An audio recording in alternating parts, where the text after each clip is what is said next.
Yep, this is what I look like when I roll out of bed after a night of doing snuff, tobacco, and pipe contest drawings. Hi, everybody. From the Dank Basement, I'm Paul, your Uncle Squiddy, and today we're looking at some champagne. Champagne and orange juice. In the United States, the beverage that is made with champagne and orange juice is called a mimosa.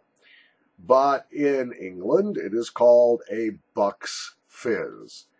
Not to be confused with the dyslexic prostitute's Fuck's Biz.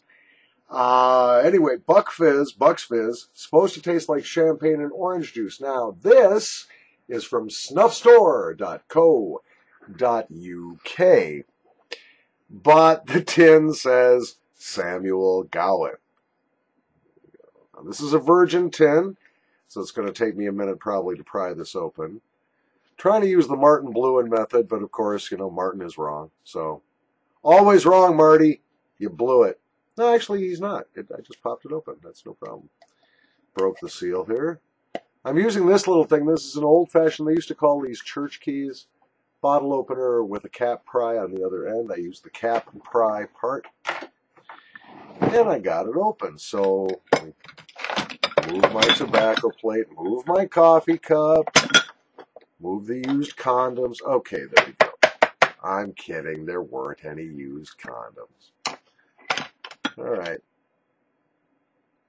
Well, in the tin, I smell champagne. I got that fermenty, sort of winey smell.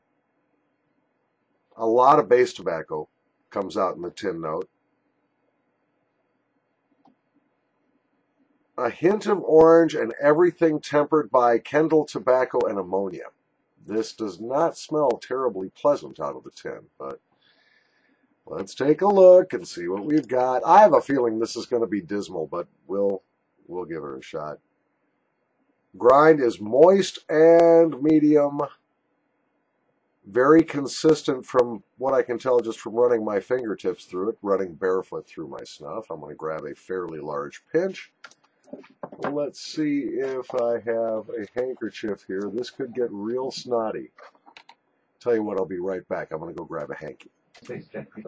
Yeah, as you can see here in the dank basement, if you can sort of see past me, the room is full of the detritus of doing the contest. I've got prizes sitting all over around me. We're going to start packaging those up today. And by the way, excuse me, there will be that cigar drawing later today, so please do keep watching.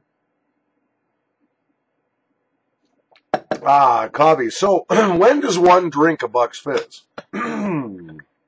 Excuse me again. Well, Buck's Fizz, champagne, of course, makes it special. Champagne is kind of an expensive deal if you buy anything worth drinking. And orange juice. And, we, in my family, we drink mimosas on Christmas morning often, or on Easter morning, when the family gets together. We will have the champagne and orange juice cocktail that we call a mimosa, that they call a Buck's Fizz in merry old England. But those English, impossibly weird. Yeah, I'm smelling mostly base tobacco here, but there's something effervescent. I'm a little bit scared of this one. Let's take a big fat pinch. That, my friends, is a big fat pinch. I'm going to boxcar it. I don't know why. It's going to get all over me. The delicious Buck's Fizz. Snuffstore would not like me calling their product that. I'm sorry, it's kind of obscene.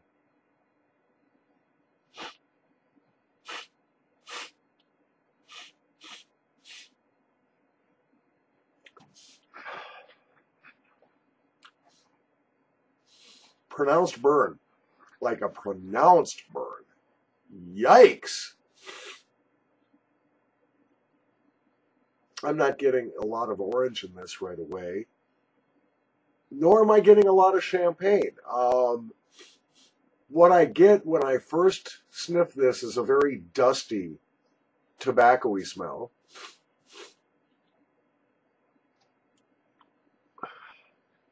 God, it had some promise in the tin, but in the nose, I think the original Snuff blender who came up with this recipe mistook burn for effervescence. I'm crying. Ugh. Makes my eyeballs sweat. Wow. What can I say about this? There is barely any orange there at all.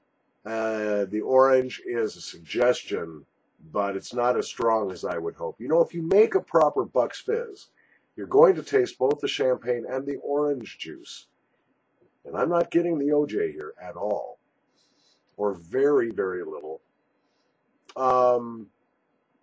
What promises to be the champagne scent in the tin is there, but it's overshadowed by the Kendall tobacco, which I smell quite a lot of.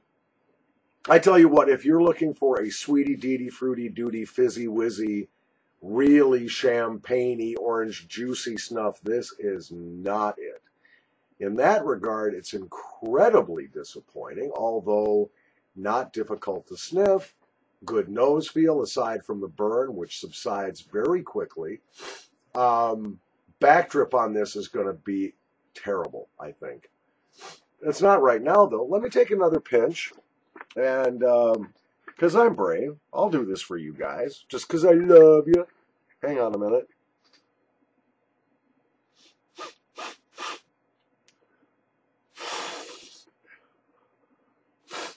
I took it a little deeper.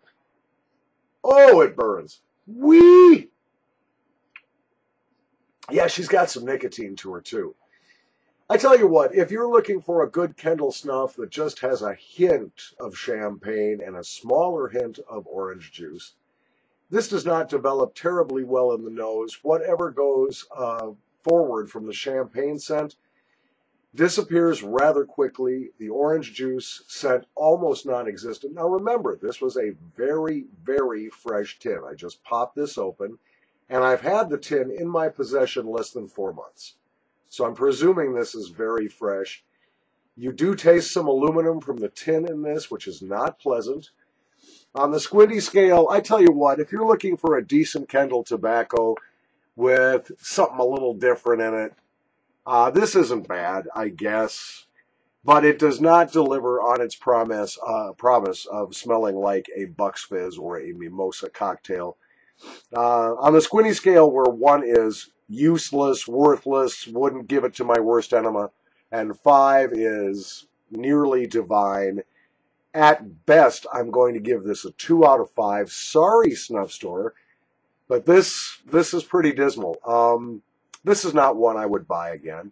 I'll be happy to give it to you. You know, first person who says, send me the Buck's Fizz, you can have it. As long as I'm sending out all these snuff prizes anyway. You want this, I'll happily send it to you. This is not something I will do again. This is something I will not buy again. But I am sympathetic to the snuff blender. Orange is difficult, champagne even more so. Very tough to do a good orange snuff, and even harder to do a good champagne. I mean, Toke's champagne just smells like white grapes. You know, it doesn't really give you that champagne. But, you know, you're trying to give effervescence to tobacco, so I'm sympathetic. That's why I don't give this a 1. It's not disgusting. It's okay. You know, as far as a Kendall tobacco with a little hint of something extra, you might very well like this. I don't. So, 2 out of 5 on the squinty scale. Snuffstore.co.uk's Buck's Fizz, which I suspect, I do not know this, but I suspect this is just a repackaging of Gowith's Buck's Fizz. So, not necessarily a must avoid, but if you're going to acquire this, there's no rush. From the Dank Basement, this is your Wicked Uncle Squinty. By the way, the forward drip on this is starting to develop. This is cloggy. Yeah, it isn't all that good. Thanks for watching. Oh, backdrip is just... Backdrip is not as brutal as I thought it was, but it's producing copious snot. I mean, copious. I gotta blow my nose. We'll see you next time.